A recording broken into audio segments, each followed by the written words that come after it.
নেই মুখ্যমন্ত্রী? আজকে আপনি ভোট ব্যাংকের জন্য বিএসএফদের জমি না দিয়ে আপনি রোহিঙ্গাদের ভেতরে ঢোকাচ্ছেন, তাদেরকে আধার কার্ড ভোটার কার্ড বানিয়ে দিচ্ছেন, আর তারা আজকে ল্যান্ড জিহাদ করছে। 100 বার বলবো, ল্যান্ড জিহাদ করছে, আমাদের পশ্চিমবঙ্গের জমি সব তাদেরকে দিয়ে দেওয়া হচ্ছে। মালদাতে আমি জানি না এক্স্যাক্ট কত পার্সেন্টেজ সংখ্যালঘু সম্প্রদায় হয়ে গেছে, সেখানে তো হিন্দুরা এক সময় যারা মেজরিটি ছিল আজকে তারা মাইনরিটি।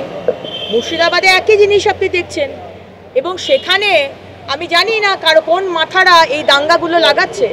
এগুলো তো ইচ্ছাকৃত। আজকে মুর্শিদাবাদে যেটা হলো এটা ইচ্ছাকৃত।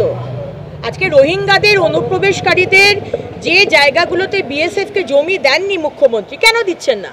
আপনার যদি আপনি 2005 সালে এই অনুপ্রবেশকারীদের এগেনস্টে আপনি কথা বলেছিলেন যে তাদেরকে সিপিএম নাকি আধার কার্ড বানিয়ে দিচ্ছে, আপনি স্পিকারের মুখে কাগজের গুচ্ছ ছুঁড়ে মেরেছিলেন।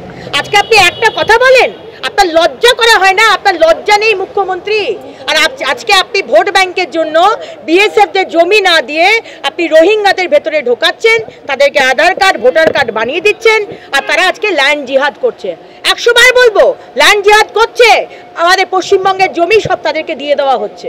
গান পয়েন্টে হোক কি আজকে প্রশাসন আর পুলিশের চাপে হোক, আজকে জমি নিয়ে নেওয়া হচ্ছে, হিন্দুদের জমি নিয়ে নেওয়া হচ্ছে। আর এর মধ্যে দালালি করছে টিএমসির নেতারা, তারা করছে।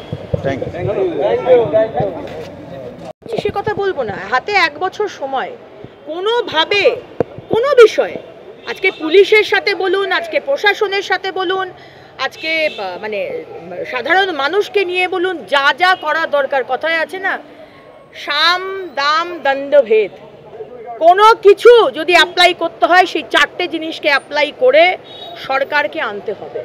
কারণ বাংলার মানুষ চাইছে, শুধু বিজেপি নয়, বাংলার মানুষ পরিবর্তন চাইছে, বাংলার বিদ্বজন পরিবর্তন চাইছে, বাংলার মধ্যবিত্ত মানুষ পরিবর্তন চাইছে, বাংলার নিম্ন মধ্যবিত্ত পরিবর্তন চাইছে, বাংলার ইন্ডাস্ট্রিয়ালিস্টরা পরিবর্তন চাইছে। তারা চাইছে আমরা আর এইভাবে বাঁচতে পারবো না, শেষ হোক।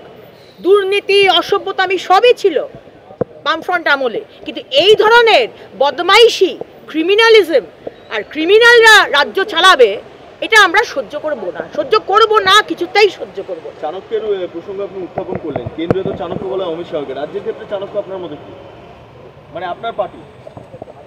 আমাদের পার্টির চাণক্য কে সেটা বলবো না, আমরা আমাদের শীর্ষ নেতৃত্বের নির্দেশে চলছি, এবং আমাদের মাননীয় প্রধানমন্ত্রী রয়েছেন, মাননীয় স্বরাষ্ট্রমন্ত্রী রয়েছেন, আমাদের সাধারণ সম্পাদক সংগঠন সর্বভারতীয় বিএল সন্তোষজি রয়েছেন। তো সবাই মিলে ইটস এ টিম ওয়ার্ক। এখানে কোনো একটা মানুষের চাণক্যের বিষয়ে, বিজেপি এত বড় একটি পার্টি, আপনি তো দেখলেন যে আজকে মহারাষ্ট্রেতে যে আমাদের যে বিশাল জিত হলো, সবাই তো ভেবেছিল যে মহারাষ্ট্রেতে হয়তো আমাদের জিত হবে না, কিন্তু দেখিয়ে দিল, তো পার্টি দেখিয়ে দিল, সঙ্গ দেখিয়ে দিল যে একসাথে কাজ করে কিভাবে করা যায়। সুতরাং এখানে it's completely A team work, সবাই মিলে একসাথে 26-এ আমার দৃঢ় বিশ্বাস সরকারের পরিবর্তন হবে। হুগলির গুড়াপে 5 বছরের এক শিশু কন্যাকে ধর্ষণ করা হয়েছে, প্রতিবেশীর বিরুদ্ধে অভিযোগ, দিকে দিকে একটাই অভিযোগ বারবার উঠে আসছে, রাজ্যটা যাচ্ছে কোন দিকে? দেখুন, রাজ্যটা কোন দিকে যাচ্ছে সে তো আমরা সবাই বুঝতে পারছি। আপনারা সংবাদ মাধ্যমের বন্ধুরা রয়েছেন, আপনাদের সংসার আছে, আপনাদের বাড়িতে সন্তান আছে, বাবা মা আছে। তৃণমূলের যারা এমএলএ এমপি যারা এত বড় বড় ডায়লগ দেয়, তাদের বাড়িতে কি সন্তান নেই? কিন্তু আজকে তারা বুকে হাত দিয়ে কি বলতে পারবে যে আজকে পশ্চিমবঙ্গে মহিলাদের সুরক্ষা আছে? সুরক্ষা কি করে থাকবেন বলুন? একটা মানুষ ভয় পাবে যদি তার শাস্তি হয়। আজ যদি একটা 5 বছরের বাচ্চাকে ধর্ষণ করেছে, তার একটা দৃষ্টান্তমূলক যদি শাস্তি এই সরকার দেয়, 10 দিন 15 দিন 1 মাস 2 মাসের মধ্যে চার্জশিট দিয়ে দিল, শাস্তি হয়ে গেল, তাহলে মানুষ ভয় পাবে যে হ্যাঁ আমি যদি এরকম করি আমারও এরকম একটা ভবিষ্যৎ।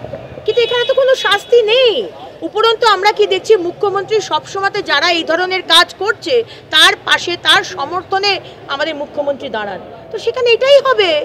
আর পশ্চিমবঙ্গের মানুষ জেনে গেছেন, আর 1 বছর 26 অবধি অপেক্ষা করুন, 26-এ ভোট হোক, সরকার পরিবর্তন হোক।